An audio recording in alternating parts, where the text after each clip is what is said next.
Hello everyone, Danny here today to talk to you about Kades' newest book in his King's Dark Tidings series. Now, if you've seen the videos that I've done about the first 3 books in this series, you will know this has become my absolute favorite series.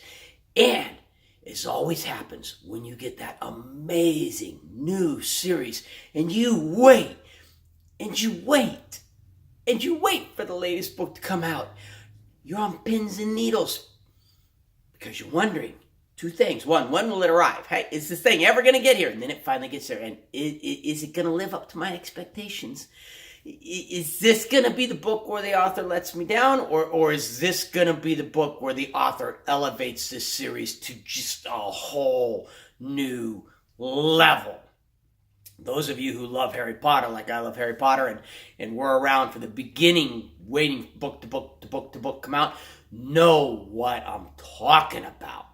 But before I let you know whether this is the book that crashes and burns or takes this thing into outer space, I got a favor to ask.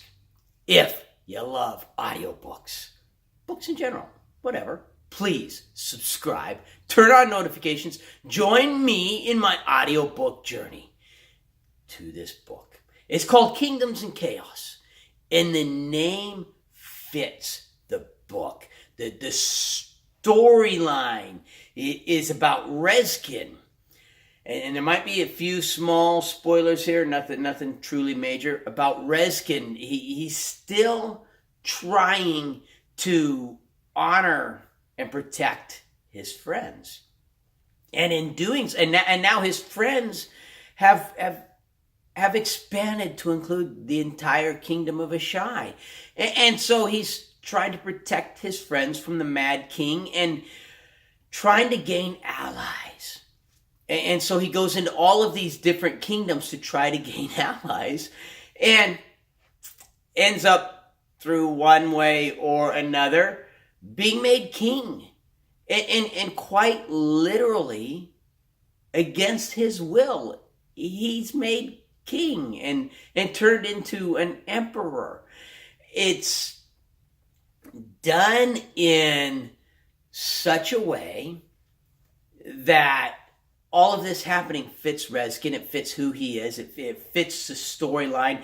None of it feels overdone. I've listened to books before to where the main character just keeps gaining power and it reaches a point where you're like, well, this is stupid. The way this is going, everyone's just going to give him the world, and this doesn't feel that way at all. I have to tell you, to answer my earlier question, whether this is the book where it crashes and burns or whether it blasts into outer space, well, this thing's beyond the moon. It's headed past Mars or Saturn right now. And this could well be my favorite book in the entire series. For several reasons, this could be my favorite book in the entire series. Number 1, a lot of the characters split off from Rezkin. There are things that happen that take characters away from Rezkin and put them in very perilous situations. And they then have to handle those situations instead of Rezkin. They use what they learned from Rezkin to handle those situations, and they themselves put themselves into position of power, into positions to where they, instead of being a strong member of Rezkin's council or a strong king's guard, they actually have allies that they can bring to the table and say, hey, I have a strong force behind me to back you, Rezkin, in this war that's coming up. You have new characters that are introduced. You meet Rezkin's family. You find out who his family really truly is. And his uncle, or grandpa, it's his grandpa. I love his grandpa. I mean, what an addition to the book line. His grandpa is awesome. You discover the history of the Rez. You meet the Rez, not Rezkin, but the actual Rez who's been doing the job of the Rez. And I love that character. I mean, there's 2 new characters added to this storyline that just add so much to it. Rezkin, book 1, the majority of the humor centered around Rezkin, right? Because he was lost. He's in this world where he has no clue what is going on. He's completely lost. He keeps misunderstanding situations. By book 4, he's misunderstanding less and less and less and less, understanding better what's going on. And the humor is no longer centered around Rezkin. In fact, these 2 characters, which are I love the characters, what they do is they allow Kades to bring humor into the story and keep the humor in the story, because this is a storyline that has always had a base of humor in it. And these 2 characters bring a fresh influx of humor into the story, and they do such a great job with the story. You end up with some big, huge relationship changes.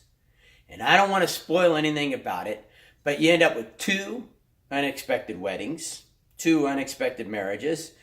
You end up with 1 breakup and 1 courtship starting, and it's all stuff that at the end of the last book going into this book, there's only 1 of those. Out of the 4 that I just mentioned, there's only 1 of those that you could have predicted and seen coming. The other 3, I guarantee you had no clue were coming, and they just bam hit you. The first wedding, bam. What? Wow. Rezkin is becoming more human. He's becoming more aware. He's got feelings. He's got emotions. They've always confused him. After he killed the strikers, he gets the feeling in the pit of his stomach that he doesn't understand what it is, and he's worrying that he's getting sick. He's beginning to understand, hey, that's a sense of loss. He still doesn't fully understand anything, but he's beginning to wake up to the fact that he can feel. They did not manage to destroy all of the feelings in him, and he's becoming more human, which, as the books go along and Rezkin becomes more and more, what is that going to do to the storyline? What opportunities is that going to open up? I don't like the way the book ended. Don't like it at all. Kel, that was mean to end the book that way. Just so you know, because now I'm stuck here again. I got to put this cup down.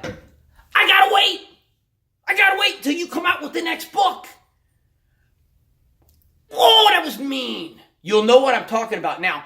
I wasn't paying attention to how much time was left in the book. I'm just listening to the story. I'm enjoying the story, and all of a sudden, epilogue?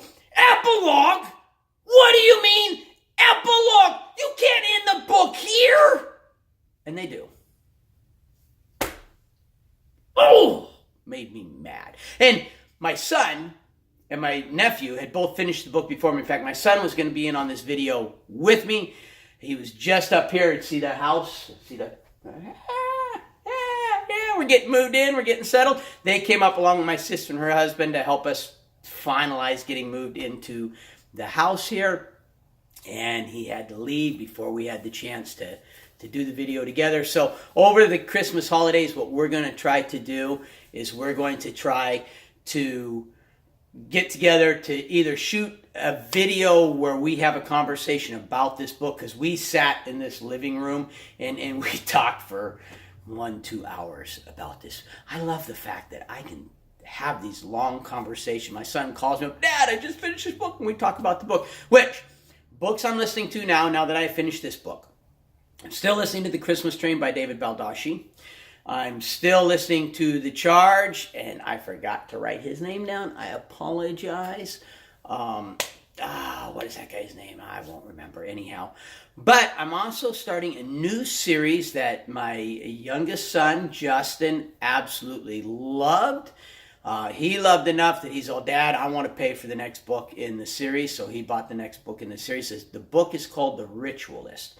So I'm going to finish the Christmas Train by David Baldacci, and then I'm going to start on the Ritualist. And so the next video should be the Christmas Train, and after that, either the Charge or the Ritualist.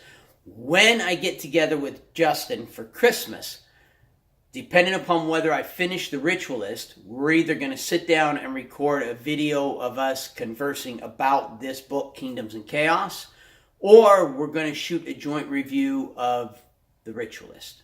So that's kind of an idea of what is coming up on my channel. Now, if you like this video, please hit the like button. If you like my channel, subscribe. Turn on notifications. Join me in my audiobook journey. Questions, comments, feedback. It's what the comment section is for. Please put them in there. Most importantly, no matter what else you do today, make sure that today you listen to at least one really good book. And oh, you can't believe how much I recommend Kades King's Dark Tidings series. Start with book 1, go all the way to book 4, and then just sit, wait, and suffer with me until book 5 comes out. Thank you.